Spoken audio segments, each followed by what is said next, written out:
Mwiriwe neza, nizere ko umeze neza. Twongeye kubaha ikaze hano ku muyoboro TG Radio Onebo Creative, nk'ibisanzwe murumva yuko ari Onebo.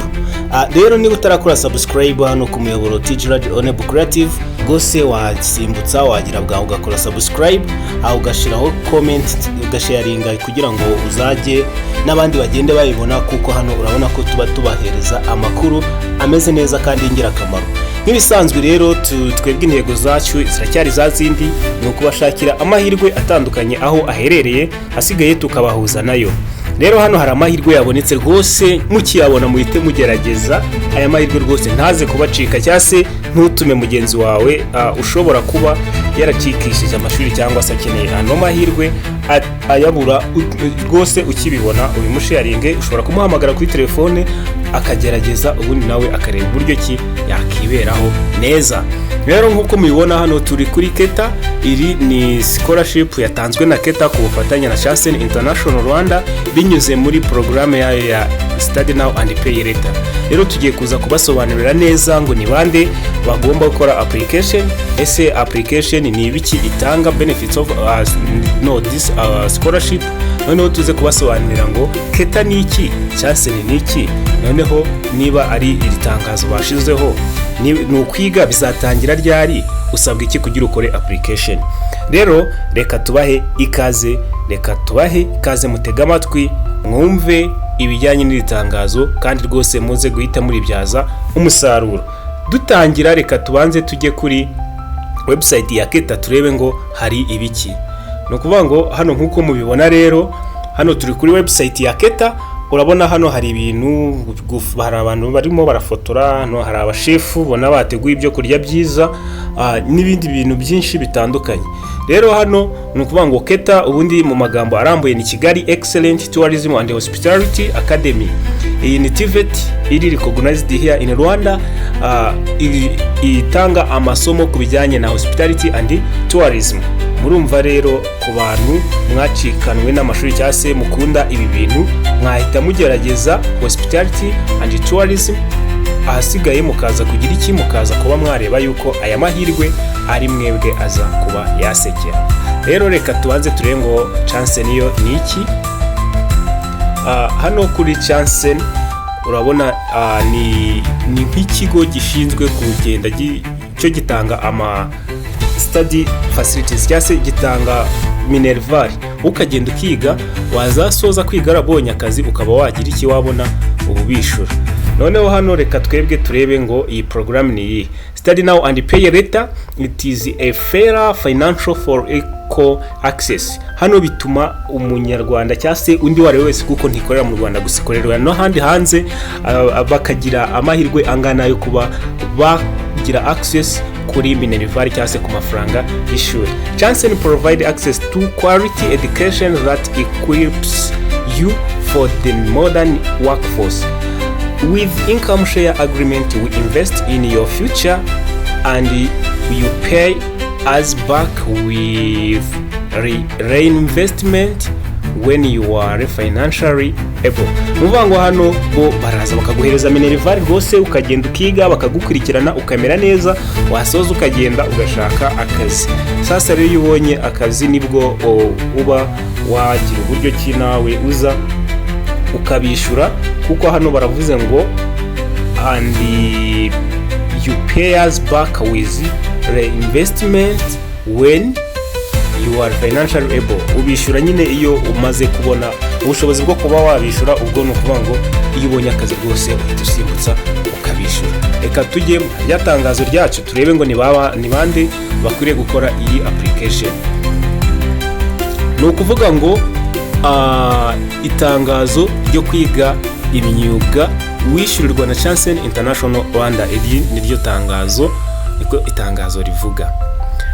Rubyiruko nk'uko mwari mubitegereje cyane, ubuyobozi bw'ishuri ryisumbuye ryigisha amasomo y'imyuga n'ubumenyingiro Kigali Excellent Tourism and Hospitality Academy Keta, rikorera mu karere ka Kicukiro, umurenge wa Kicukiro, akagari ka Gasharu, iruhande rw'Akagera, cyangwa Atelier de Vie ruguru ya Rwandex.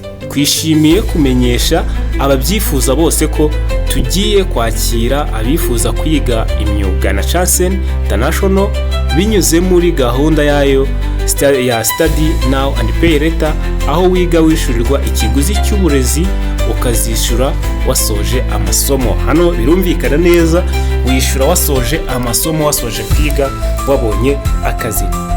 Abanyeshuri twakira tubaha amahugurwa na pratique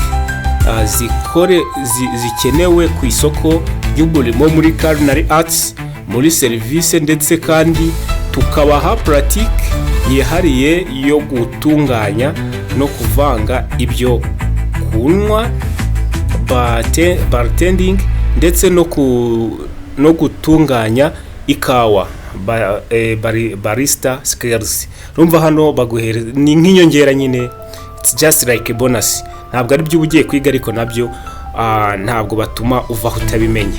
Icyitonderwa, abanyeshuri nitwe tubashakiraho bimenyereza umwuga. Internship igiye gukora stage nibo baguha ahantu uzakorera stage. Ikindi kandi binyuze muri imenyereza mwuga no mu bufatanye n'abikorera, Keta izakomeza gufasha abize bose kugera ku isoko ry'umurimo. Hano urumva baragukurikirana rwose. Hano uramutse utagerageje amahirwe cyaba ari igihombo gikomeye cyane. Baragukurikirana bakaguhuza n'abikorera kugeza wowe ugeze ku isoko ry'umurimo, nyine kugeza nyine ubonye akazi ukaba wakora. Abiyandikisha basabwa ibi bikurikira. Niba ugiye wumva uri buze kwiyandikisha, aka section gakurikirane cyane: kuba ari umunyarwanda kandi afite aho yakwiga ataha muri Kigali. Kuba nyine ufite ahantu ushobora kuba wakwiga utaha muri Kigali, kuko urumva nyine bazakwishyura minervari, ariko uzajya wiga utaha nyine wicumbikira. Ubwo hano urumva ko wakora application wamaze kubona neza ko uzabona ahantu uzajya utaha. Maybe ushobora kuzaba ufite nka geto cyangwa ufite famille uzatahamo. Kuba ari hejuru y'imyaka 18 ariko atarengeje imyaka 35. Hano birumvikana cyane. Ashobora kuba yararangije kaminuza cyangwa secondary, hano turamwakira. Kuba warasoje secondary cyangwa kaminuza nta kibazo rwose, barakwakira. Kuba yarakikirije amashuri ariko nibura afite icyiciro cya mbere cy'amashuri yisumbuye troncome. Hano niba warasoje secondary school, icyiciro cya mbere cya secondary school muri troncome cyangwa se O level senior 3 mu wa gatatu, hano nawe barakwakira ukora application. Ikindi kuba afite email address kandi ikora neza, birumvikana. Kuba adafite umwenda wishuzwa nk'inguzanyo. Hano ugomba kuba nta mwenda ufite banki se cyangwa he urimo urishuzwa. Ikindi kuba ufite, hano ugomba kuba ufite abishingizi babiri ariko batashingiranywe n'amategeko. Bishatse ko kuvuga ko uramutse ufite ababyeyi babiri batasezeranye imbere y'amategeko wabajyana, ariko niba barasezeranye wajyana umwe ugashaka undi ku ruhande, kandi abo bishingizi bawe bose bakaba barengeje imyaka ingahe? 25. Noneho igikurikiyeho, bose turabakira ariko abantu b'igitsina gore barashishikarizwa kwiyandikisha. Hano ni ukuvuga ngo urumva nta limitation ihari, ariko igitsina gore rwose murashishikarizwa gukora application cyane, kuko hano mwebwe rwose murabona yuko mushishikarizwa gukora application. Noneho tugiye kuri aho nakita kari kuri section ya kabiri, amatariki yo kwiyandikisha. Tugiye kuri deadline. Sasa rero kwiyandikisha byatangiye ku tariki 24 z'uku kwezi kwa 12, bikaba bizarangira ku tariki 3 z'ukwezi kwa mbere.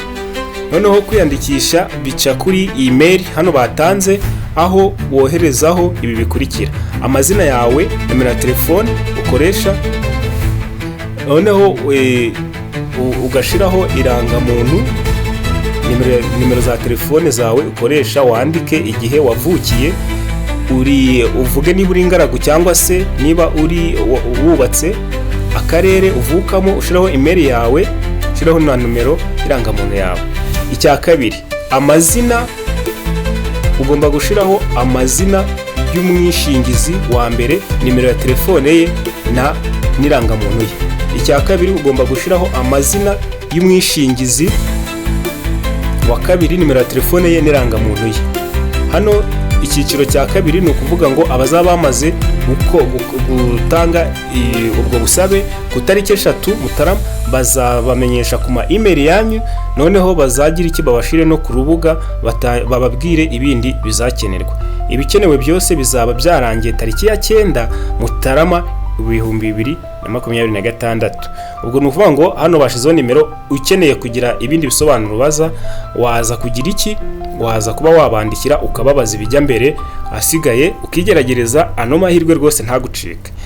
Reka mbabwire ngo muze kugira amahirwe masa. Uwagira ikibazo ukeneye aka gatangazo ngo agasome neza, kunyandikira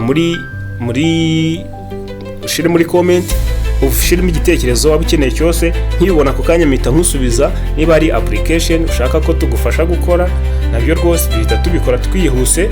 Noneho ikindi gikurikiyeho ni ukubabwira ngo mukomeze mugire umwaka mushya kandi uzababere uburyohe w'umugisha, amahoro ndetse n'amahirwe, kandi muzakomeze mugubwe neza mu byo muzakora byose, muzagire amahirwe.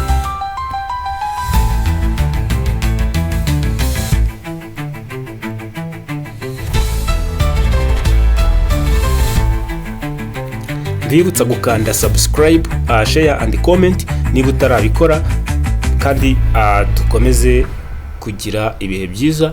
Nakagaruka.